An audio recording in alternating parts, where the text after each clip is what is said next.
क्या आप जानते हैं कि माँ की ममता और सकट माता की शक्ति जब मिल जाती है तो मौत के मुंह में गया बच्चा भी जिंदा लौट आता है। आज की इस वीडियो को आप साधारण मत समझिएगा, क्योंकि आज मैं आपको वो 2 दिव्य कथाएं सुनाने जा रहा हूँ जो सदियों से हर हिंदू घर में सकट चौथ के दिन सुनी जाती हैं। अगर आपने आज की ये कथा पूरी सुन ली तो विश्वास मानिए आपके घर से दरिद्रता का नाश होगा और आपकी संतान पर आने वाले हर संकट को स्वयं गणेश जी हर लेंगे। आज की वीडियो के अंत में मैं एक ऐसी गुप्त बात बताऊंगा जिसे करने से व्रत का फल 100 गुना बढ़ जाता है, इसलिए वीडियो को अंत तक जरूर देखें और इस पुण्य के भागी बने। अगर आप भी चाहते हैं कि गणेश जी का आशीर्वाद आपके परिवार पर बना रहे तो कमेंट में जय श्री गणेश लिखकर चैनल को सब्सक्राइब अवश्य करें। तो बहनों, अपनी श्रद्धा और सामर्थ्य के अनुसार सकट चौथ की पूजा करने के बाद कथा सुनने से पहले अपने हाथ में कुछ तिल और पुष्प रखें।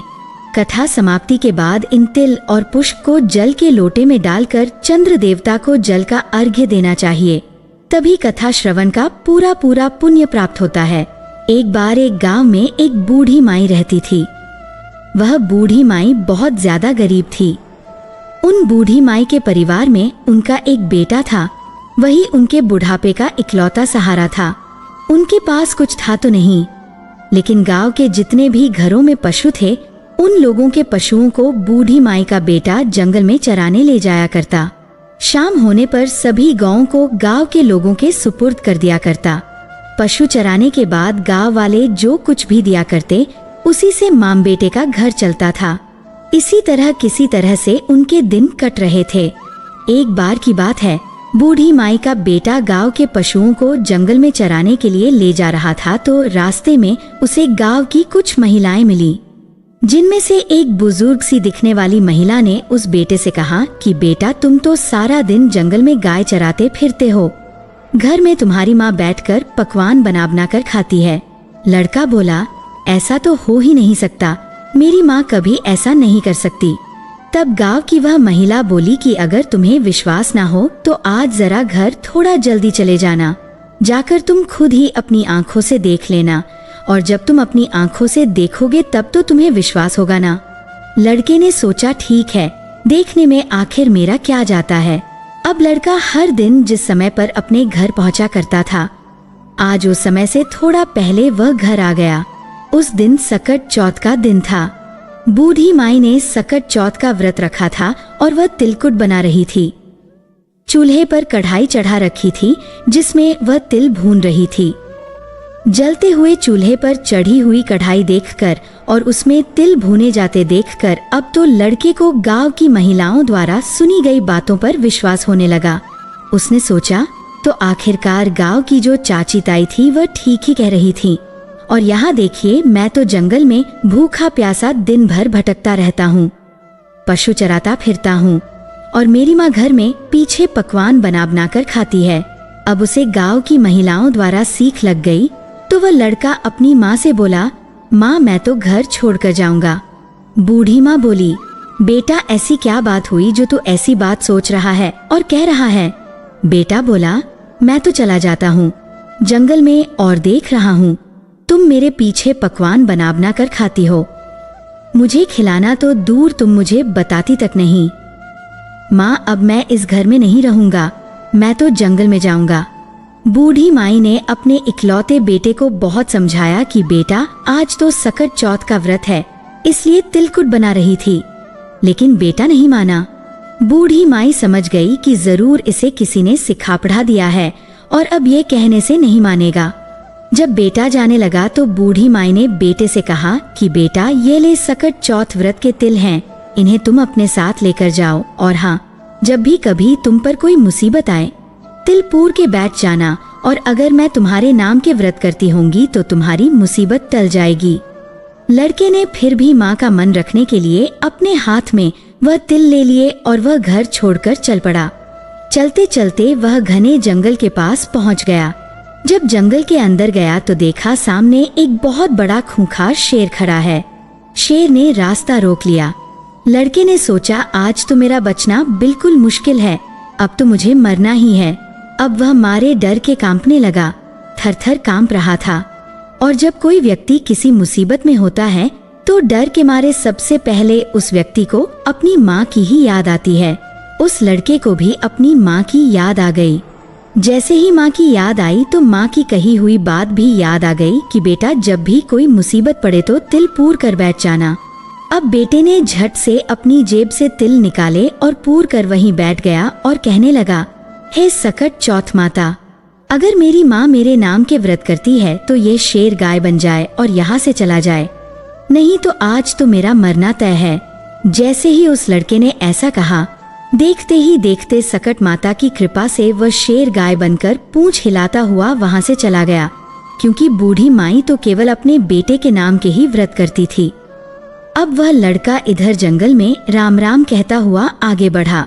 थोड़ा आगे बढ़ा तो देखा एक बहुत बड़ी नदी रास्ते में उफान करती हुई आ रही थी।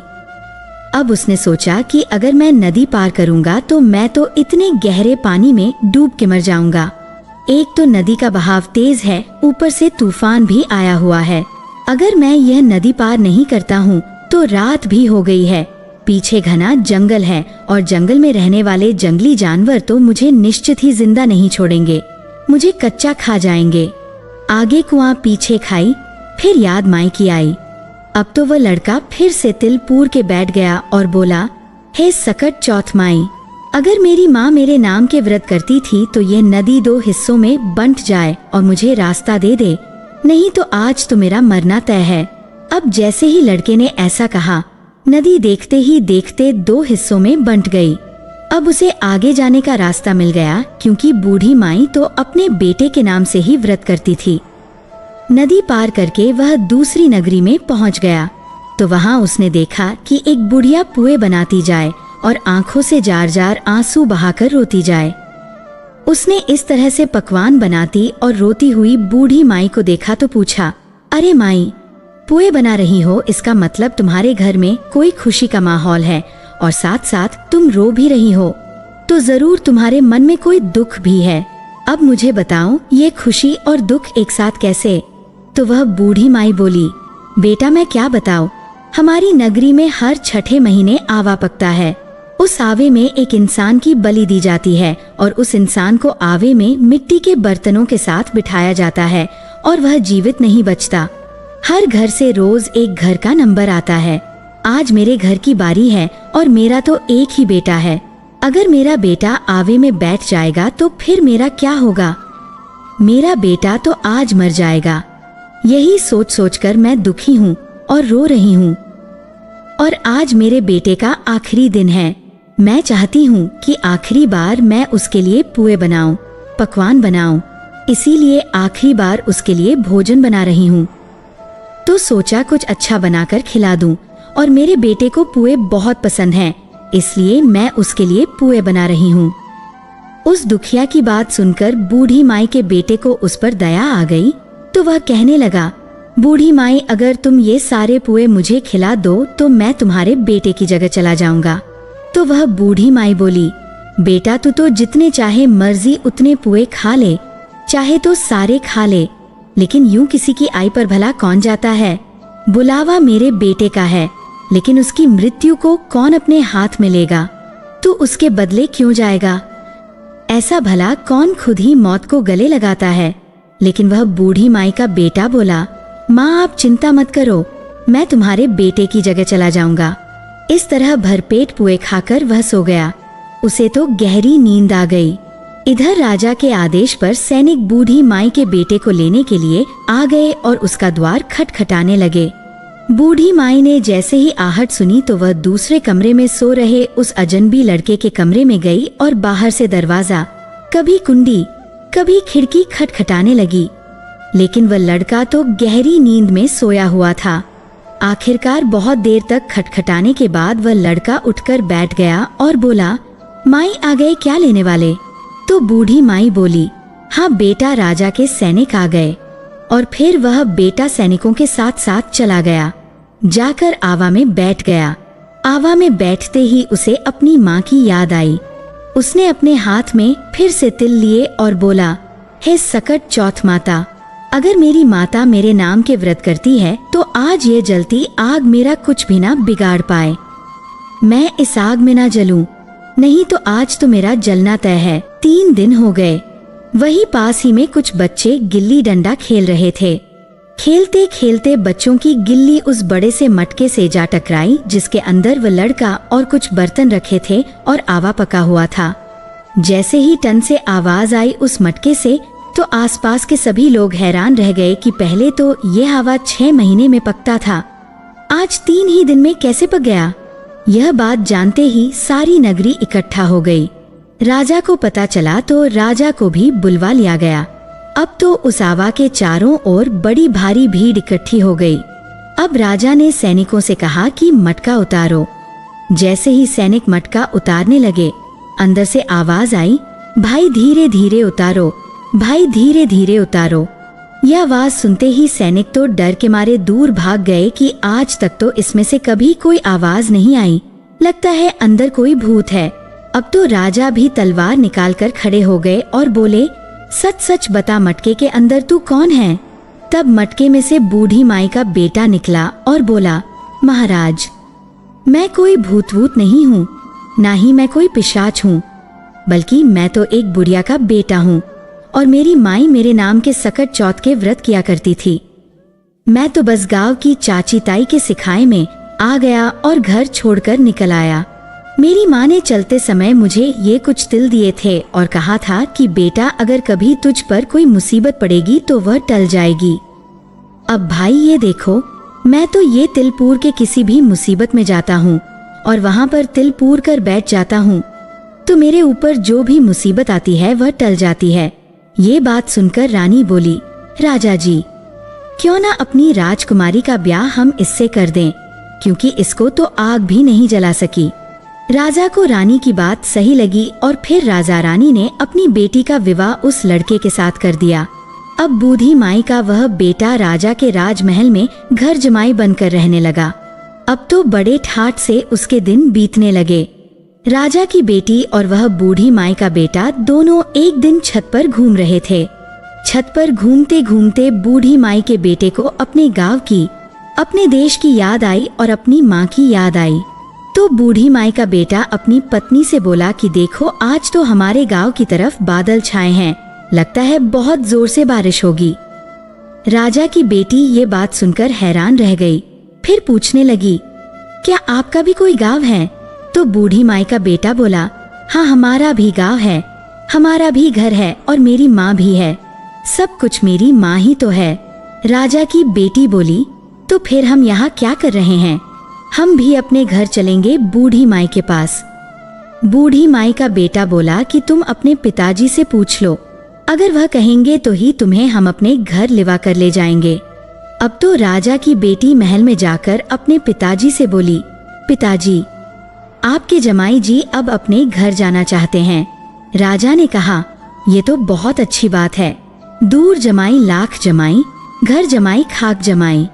ठीक है तुम दोनों अपने घर को जाओ, कमाओ खाओ, अच्छे से अपनी घर गृहस्थी बसाओ, हम तो भाई इसी में राजी हैं, इसी में खुश हैं। अब तो राजा ने विदाई से पहले खूब ढेर सारे हीरे मोती, जवाहरात, हाथी, धन, घोड़े आदि देकर अपनी बेटी को विदा कर दिया। अब वे दोनों खुशी खुशी चल पड़े। इधर जब बूढ़ी माई का बेटा गांव के पास आ गया तो उसने एक सैनिक को अपने घर में भेजा कि जाओ और जाकर मेरी माँ को बता दो कि उनके बेटा बहू आ रहे हैं। अब सैनिक गया तो देखा कि बूढ़ी माई तो रो रो कर अंधी हो गई है। सैनिकों ने जाकर कहा कि बूढ़ी माई आपके बेटा और बहू आए हैं। बूढ़ी माई सैनिकों से बोली, बेटा सारा गांव तो मेरी हंसी उड़ाता है, अब तुम भी हंसी उड़ाने लग गए। मेरा बेटा तो घर छोड़कर चला गया क्योंकि उसे तो सीख लग गई थी और पता नहीं अब तो उसे कोई जानवर खा गया होगा। वह जिंदा भी है कि नहीं और मुझे तो उसकी कोई खबर भी नहीं।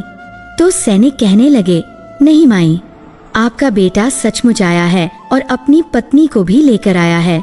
अब तो सारा गांव इकट्ठा हो गया कि बूढ़ी माई का बेटा आ गया, लेकिन बूढ़ी माई को तो अब तक विश्वास नहीं हो रहा था। तब वह हाथ जोड़कर सकट माता का ध्यान करके बोली, हे सकट चौथ माता, अगर मेरा बेटा सचमुच आया है तो दूध की धार सीधी इसकी मूंछों पर पड़ेगी। अब उसे चमड़े की अंगिया पहनाई गई। जैसे ही बूढ़ी माई का बेटा उसके सामने आया तो अंगिया फटकर दूध की धार छाती से बहकर बेटे की दाढ़ी मूंछ पर आ गई। अब तो पूरे गांव में हंगामा मच गया कि बूढ़ी माई का बेटा आ गया, बूढ़ी माई का बेटा आ गया। और सकट चौथ माता की कृपा से बूढ़ी माई की आंखें भी ठीक हो गई। जैसे ही बेटा बहू सामने आए, उन्हें देखकर बूढ़ी माई बहुत खुश हुई। बेटा अपनी माँ के पैरों में गिर पड़ा और कहने लगा, माई मुझे माफ कर दो, मैं तो चाची ताई के सिखाए में आ गया था और घर छोड़कर चला गया था। तुम तो मेरे नाम के ही व्रत करती थी और तुम्हारे दिए गए तिल और सकट माता ने ही हर मुसीबत में मेरी रक्षा की। बेटे बहू को देखकर बूढ़ी माई अपने पुराने सारे दुख भूल गई और फिर बोली, बेटा सकट चौथ माता ने तो मूल लौटाया है, साथ में ब्याज भी लौटा दिया। अब तो बूढ़ी माई के ठाठ हो गए। बेटा बहू खूब मन लगाकर खुशी से बूढ़ी माई की सेवा करने लगे।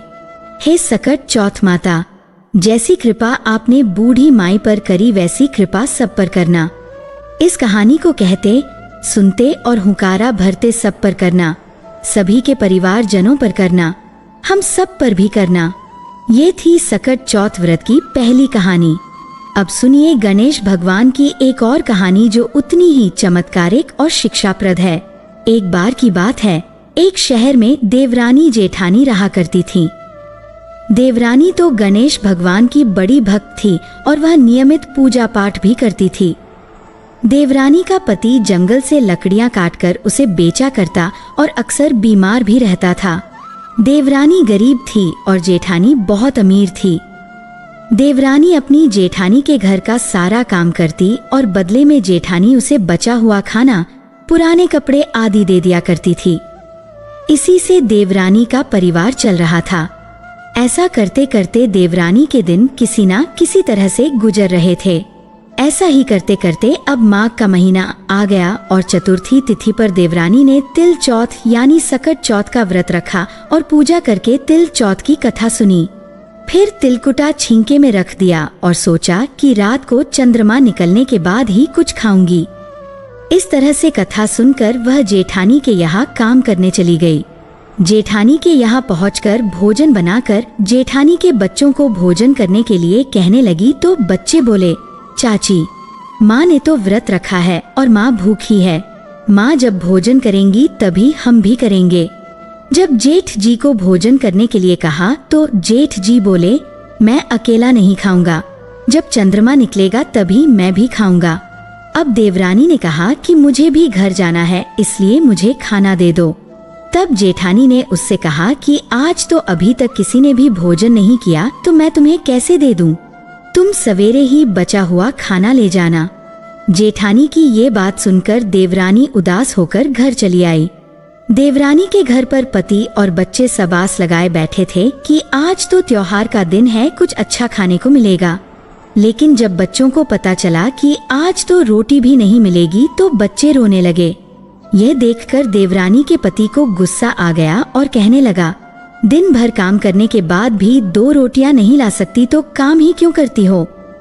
पति ने गुस्से में आकर पत्नी को कपड़े धोने के धोवन से पीटा। धोवन हाथ से छूट गया तो पाटे से मारा। वह बेचारी गणेश जी को याद करती हुई रोते रोते पानी पीकर सो गई। उस दिन गणेश जी देवरानी के सपने में आए और कहने लगे, धोवन मारी, पाटे मारी, सो रही है या जाग रही है? वह बोली, कुछ सो रहे हैं कुछ जाग रहे हैं। गणेश जी बोले, भूख लगी है, खाने के लिए कुछ दे दो। देवरानी बोली, क्या दूं? मेरे घर में तो अन्न का एक दाना भी नहीं है। जेठानी बचा हुआ खाना देती थी, आज तो वह भी नहीं मिला। देवरानी ने आगे कहा कि पूजा का बचा हुआ तिलकुटा छींके में पड़ा है, वही खा लो।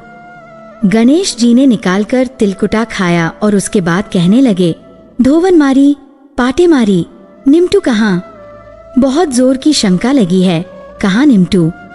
देवरानी ने चिढ़कर कहा, ये तो खाली झोपड़ी है, आप कहीं भी जा सकते हैं, जहाँ इच्छा हो वहाँ निमट जाओ। सुबह उठने की जल्दी में देवरानी ने गणेश जी से कह दिया, मेरे सिर पर पूंछो और कहाँ पूंछोगे? अब देवरानी जब सुबह सोकर उठी तो देखकर हैरान रह गई कि उसका पूरा घर तो हीरे और मोतियों से जगमगा रहा है। सिर पर जहाँ विनायक जी पोंछ करके गए थे वहाँ पर तो हीरे के टीके और बिंदी जगमगा रहे थे। अब देवरानी जेठानी के यहाँ काम करने नहीं गई। जेठानी ने कुछ देर तक तो उसका इंतजार किया, फिर बच्चों को देवरानी को बुलाने भेज दिया। जेठानी ने सोचा कल खाना नहीं दिया था, इसलिए शायद देवरानी बुरा मान गई होगी। बच्चे बुलाने गए और बोले, चाची चलो, माँ ने बुलाया है। दुनिया में चाहे कोई मौका चूक जाए पर देवरानी जेठानी आपस में कहने का कोई मौका नहीं छोड़ती। देवरानी कहने लगी, बेटा बहुत दिन तेरी माँ के यहाँ काम कर लिया, अब तुम अपनी माँ को ही मेरे यहाँ काम करने भेज दो।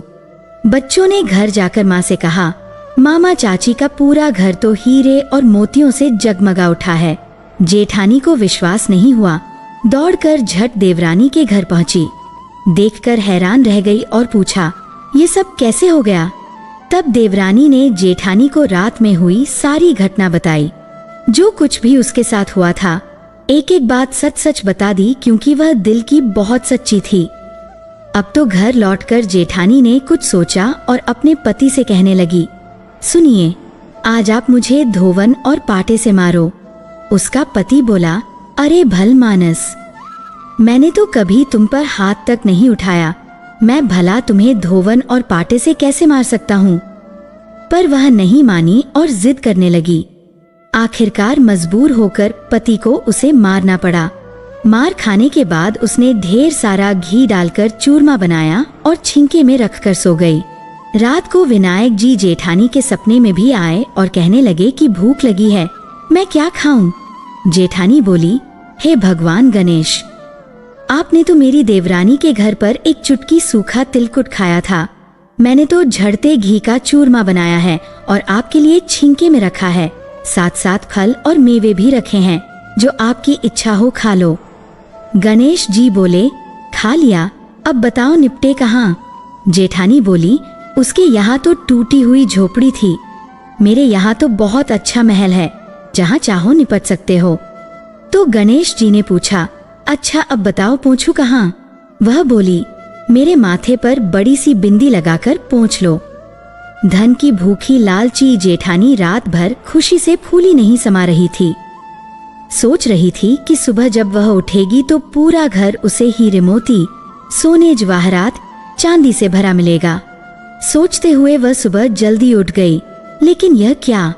उसने देखा तो हैरान रह गई कि उसका पूरा घर गंदगी और बदबू से भरा हुआ था और वहीं उसके सिर पर भी बहुत सी गंदगी लगी हुई थी। ये सब देखकर जेठानी ने अपना माथा पीट लिया और कहने लगी, हे गणेश जी महाराज, यह आपने क्या किया? मुझसे रूठे और देवरानी पर टूटे। अब जेठानी ने घर साफ करने की बहुत कोशिश की, परंतु गंदगी तो और ज्यादा फैलती गई। जेठानी के पति को मालूम हुआ तो वह भी बहुत गुस्सा हुआ और फिर बोला, तेरे पास तो इतना सब कुछ था, फिर भी तेरा मन नहीं भरा। परेशान होकर जेठानी चौथ के विनायक जी से मदद की विनती करने लगी। बोली, हे गणपति, मुझसे बड़ी भूल हुई, मुझे क्षमा करो। विनायक जी ने कहा, देवरानी से जलन के कारण जो तूने किया है ना, यह उसी का फल तुझे मिला है। अब तू अपने धन में से आधा उसे देगी, तभी यह साफ होगा। गणेश जी के कहने पर उसने आधा धन तो बांट लिया, लेकिन मोहर की एक हांडी चूल्हे के नीचे गाड़ कर रख दी। उसने सोचा किसी को पता नहीं चलेगा और उसने उस धन को नहीं बांटा। गणेश भगवान तो सब कुछ जानते हैं। जेठानी ने अब गणेश भगवान से कहा, हे चौथ विनायक जी, अब तो अपना यह बिखराव समेट लो। वे बोले, पहले चूल्हे के नीचे गाड़ी हुई मोहरों की हांडी और ताक में रखी हुई सुई की भी पाती कर, इनका भी बंटवारा कर। इस तरह विनायक जी ने सुई जैसी छोटी चीज का भी बंटवारा करवा कर अपनी माया समेटी और देखते ही देखते जेठानी के घर की गंदगी साफ हो गई। हे गणेश जी महाराज, जैसे आपने देवरानी पर कृपा की वैसे सब पर करना।